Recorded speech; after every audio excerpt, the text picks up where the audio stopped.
दोस्तों, कैसे हैं आप सब। उम्मीद करती हूँ आप सब बिल्कुल ठीक होंगे। आज हम बात करने जा रहे हैं ड्रामा सीरियल तुम से तुम तक के आने वाले एपिसोड की, जो काफी रोमांचक और भावनाओं से भरा हुआ होगा। कल की कहानी में आप देखेंगे कि अनु की मां पुष्पा जी को पुलिस ने जेल में डाल दिया है। अनु और नील सबसे पहले पुलिस स्टेशन पहुंचते हैं। वहां पहुंचते ही नील की नजर सीधी जेल में कैद पुष्पा जी पर पड़ती है। अनु यह देखकर भावुक हो जाती है, उसकी आंखों में आंसू आ जाते हैं। उधर गोपाल शर्मा जी पुलिस से बार बार गुजारिश कर रहे होते हैं कि पुष्पा जी बेगुनाह है, उन्हें छोड़ दीजिए। लेकिन पुलिस वालों पर किसी और का दबाव होता है, इसलिए वे किसी की भी सुनने को तैयार नहीं होते। तभी नील का गुस्सा फूट पड़ता है। वह पुलिस वालों से सवाल करता है, बताइए, आपने इन्हें किस धारा में गिरफ्तार किया है? आखिर सबूत क्या है आपके पास? पुलिस वालों को यह सवाल नागवार गुजरता है। नील और पुलिस के बीच बहस बढ़ जाती है और आखिरकार पुलिस नील को भी हिरासत में डाल देती है। अनु यह सब होते देख और ज्यादा परेशान हो जाती है। वह समझ नहीं पाती कि आखिर उसकी मां को क्यों फंसाया जा रहा है। तभी पुष्पा जी को अचानक याद आता है कि यह सब रजनी और रघुपति की चाल है। वह समझ जाती है कि पुलिस भी इस षड्यंत्र में मिली हुई है।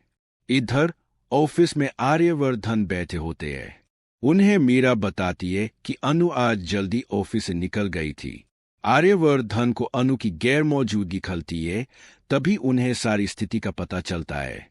वह कहते हैं, यह तो अनु का पारिवारिक मामला है, हमें उसकी मदद करनी ही होगी।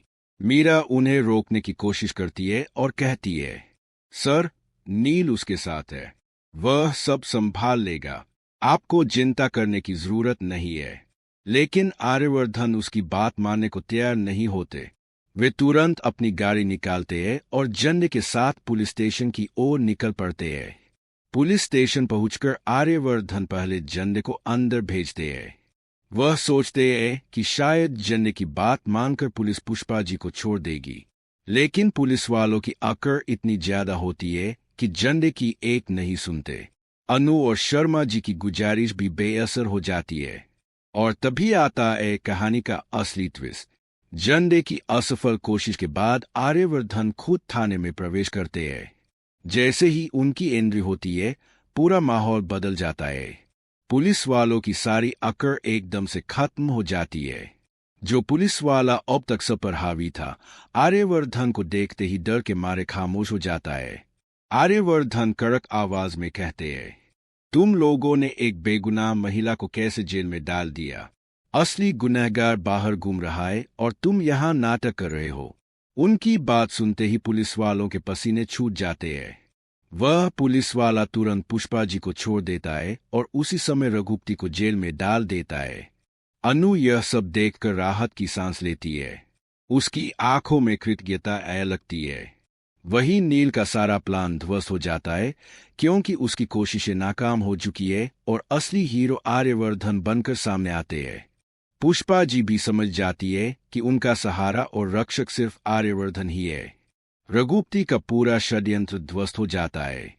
उसकी चालाकी और झूठ उसी के लिए जाल बन जाते हैं। अब कहानी में एक नया मोड़ आने वाला है। अनु और आर्यवर्धन की नजदीकियां और बढ़ सकती है, लेकिन साथ ही मीरा और नील की चालें अभी खत्म नहीं हुई है। आने वाले एपिसोड्स में यह देखना बेहद दिलचस्प होगा कि क्या अनु आर्यवर्धन के साथ लंदन मीटिंग पर जाएगी या फिर नील और मीरा कोई नया खेल खेलेंगे। तो दोस्तों, यह तो अब भी शुरुआत है। आगे की कहानी और भी ज्यादा खतरनाक और दिलचस्प होने वाली है। फिर मिलेंगे एक नई कहानी के साथ। तब तक के लिए खुश रहिए, सुरक्षित रहिए और देखते रहिए फिल्मी ड्रामा सीरियल।